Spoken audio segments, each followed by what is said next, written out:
Welcome to Mock Draft Roundup 5.0, and we're joined by The Athletic's Dane Brugler. And Dane, always look forward every year to your draft guide. You call it the Beast. 250,000 words this year, and it's not just stats, it's not just background info. You really get into this. You talk to the coaches.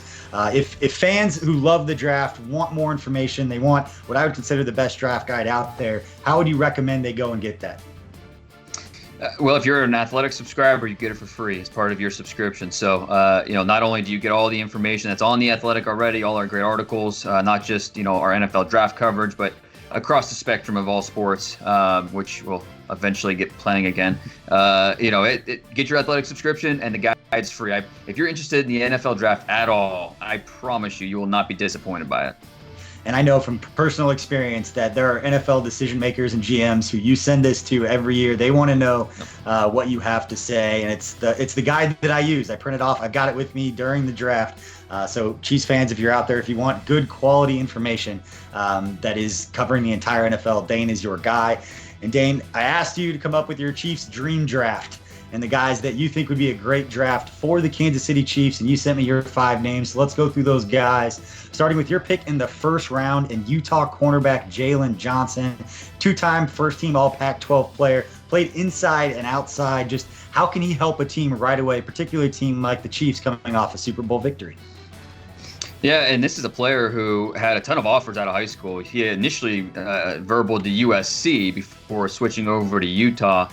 So this is a player who was highly recruited, very businesslike in his approach on the field, off the field. I think that he's going to be a great fit in the locker room, first and foremost. And then on the field, the athletic traits are there. He could play press. He could play off. Like you mentioned, inside, outside, that versatility really helps him. I think something that there are times where his aggressiveness will work against him. It's kind of a double-edged sword. He is not afraid to take chances, not afraid to maybe jump some routes, and sometimes double moves, things like that. That'll leave him false stepping and trying to catch up. But so I think the savvy route runners in the NFL might be able to turn him around a little bit, but all the athletic traits are there. I'd rather have a guy that's aggressive at the position rather than not aggressive. The competitive mentality, I think, fits well. And, after Jeff Okudah, after C.J. Henderson, it's really a mix of different opinions about who that next corner is off the board. There are some teams that think Jaylen Johnson is the third best corner in this draft. Wow, that's music to the ears of Chiefs fans. They've been talking cornerback for a long time, although they got good news recently in that Bashaud Breeland re-signed and brought him and Charvarius Ward, the 2 starting corners in the Super Bowl, are back for the Chiefs. Let's move on to the second-round pick, and you've got that tight end, wide receiver, whatever you want to call him, out of Notre Dame, Chase Claypool. And Dane, everything I read about him is he's just a physical specimen, but also a guy who loves playing and has been very good on special teams. Yeah, and I know the Chiefs have kind of a crowded wide receiver depth chart right now, but I think Claypool brings something that they just don't have right now. And that you mentioned that tight end versatility could maybe take some reps there, give them a little bit of depth at both spots. He's a Canadian native big basketball player most of his life, and then he kind of switched over to football late in his high school career, and goes to Notre Dame and big time on special teams. He had 25 tackles over his career, most of those coming on special teams. Just a physical presence, 6'4", 240 pounds, yet he ran a 4.42 in the 40-yard dash. Those traits don't always translate to football production. Needs to become a better route runner. But at the end of the second round, I think this is what you're looking at, a player like this who has made big strides in his development, and he still hasn't hit his ceiling. Yeah, and I like what you said about him. And one of the things I read in your draft guide is that he played all the different positions at wide receiver for their offense. So when you talk about Andy Reid and that he requires all of his receivers to learn all the different positions, that you come into an offense like the Chiefs with Travis Kelce, Tyreek Hill, Sammy Watkins, that you need mismatch guys who can win one-on-one or can find the open spots in the zone, which means having the mental acuity to learn all the different spots and know where to be. And it seems like that is Chase Claypool. So that could definitely be an intriguing option. Let's move on to the third round pick, and you get right into the trenches, and a player that had a lot of eyes on him all season with the team that he played on at LSU, and offensive guard Damian Lewis, obviously a huge part of that offensive line that won the Joe Moore Award, given to the nation's top offensive line group overall. Just what do you see his ceiling being, and how quickly do you think he can get on the field and make a difference? Yeah, and credit to Lewis, because he's kind of a self-made player. Didn't have a ton of options out of high school, goes the JUCO route, and he really turned himself into a borderline top 100 pick, a guy that could sneak in that late third round and be an NFL starter one day. A lot of credit to him. And here Ed Orgeron, the coach at LSU, talk about him. He talks about him like his son. He loves him, and he doesn't make a lot of mental mistakes. You don't have to worry about him being motivated. He's out there giving 100% every single play.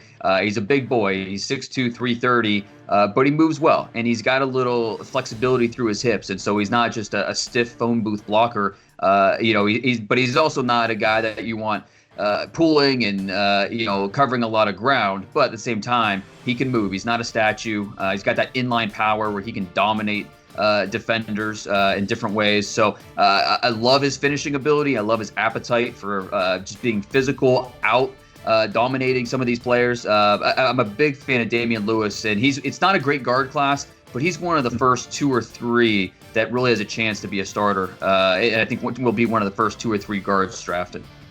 Let's move on to your 4th round pick, and that is Arizona State running back Eno Benjamin, 2-time All Pac-12 player, 2,700 yards rushing over the last 2 years with 26 touchdowns. Any offensive skill position player coming into the Chiefs, you're going to like their chances just with Patrick Mahomes and Andy Reid. But what skill set does he bring that you feel like could make a difference early on in the NFL?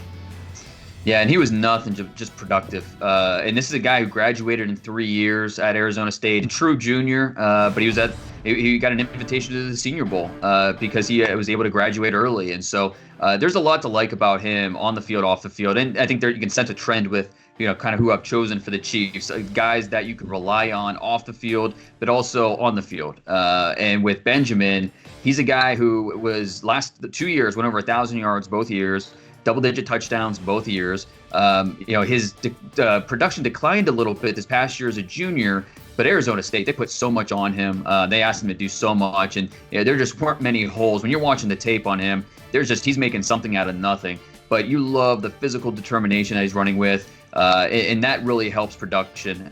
He's at his best when the play is well-defined. He can hit it. He's got some lateral juice to him. He can make guys miss, one cut and go. But, he's not someone that's overly creative. He's not going to be DeAndre Swift or a guy that's going to just instantly create in space, but he's tough. He runs low to the ground. That helps him break tackles. Love the toughness that he brings. He's just a good, solid running back who was productive as a pass catcher, too. He had 82 catches out of the backfield. So I think as a do-everything back in the 4th round, I think he brings pretty good value.